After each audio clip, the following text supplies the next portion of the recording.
Welcome to Voices with Angel Mercy. The other time I talked about rape.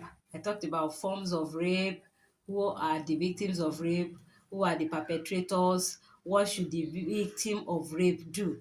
Today I want to talk about what people around the victim of rape should do for them. Because I said the effect of rape could cause anxiety, fear, panic, and emotional pains. So because of that, they may not know the right thing to do at that particular time. So anyone around them should help them get to safe place away from the perpetrator. That's number one thing.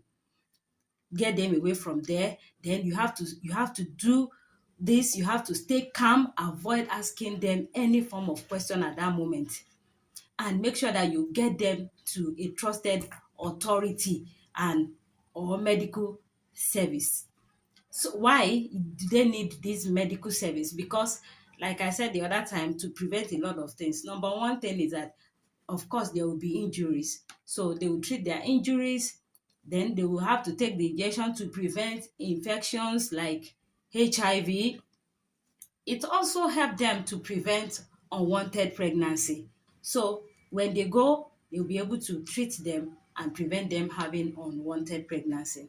The reason why I said the other time that they should not clean up is because there are things that they will do to get evidence for them in case they want to pursue the case in any law court.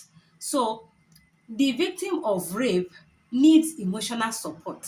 They don't need to be stressed. They don't need to be asked questions like, you start asking them, what happened? What did you do? All these questions are not required at that very particular moment. And if eventually they want to speak, whatever they tell you at that time, please take them seriously, because your countenance, your demeanor to whatever they say at that time really matters. So avoid statements like you'll be asking them, why did you? Why didn't you? All these questions can trigger them. Then make sure that you reassure them that whatever happened is wrong and unlaw or is unlawful.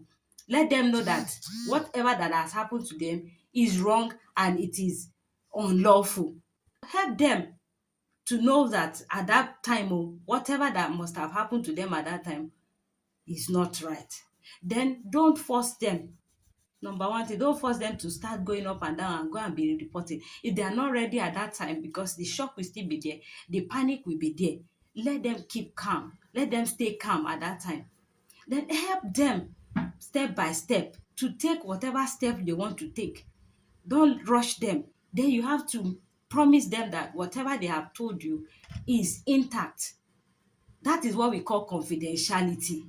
You need to help them to keep calm, that don't worry, your secret is safe with me until they are ready to share it with whoever they want to share. And of course, there are agencies that will take up this matter without charging them. We have police there, we have human rights, we have national human rights, we have relevant protection agencies that can help them seek justice.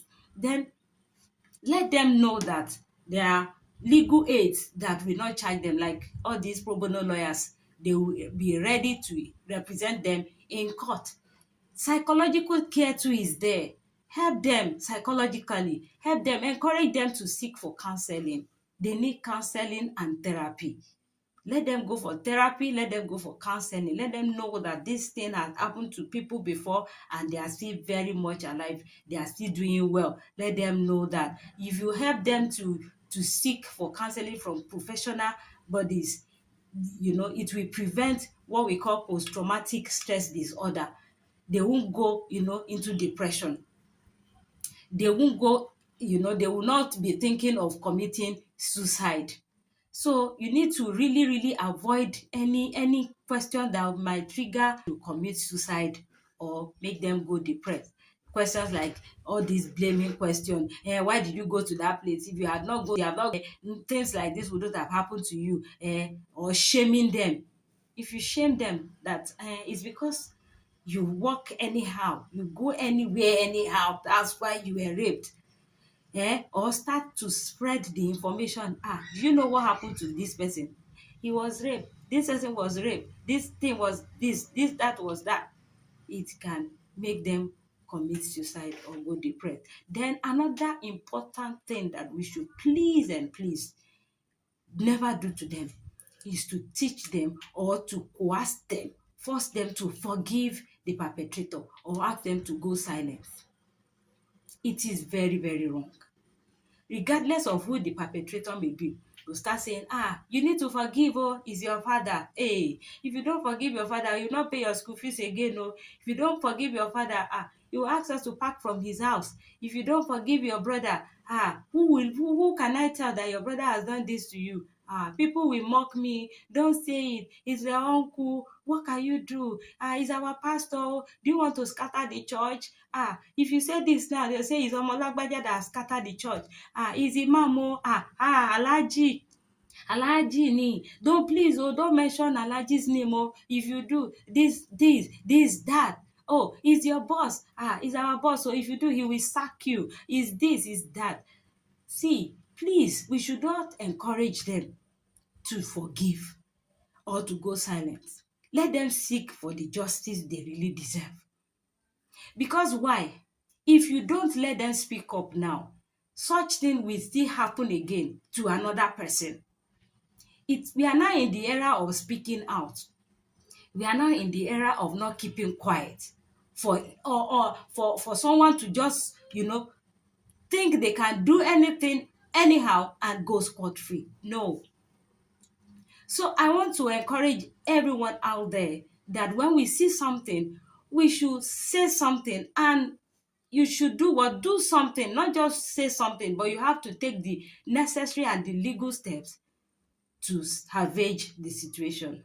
Till next time I come your way, tell the person beside you to stay safe, and don't forget to like, comment, and share.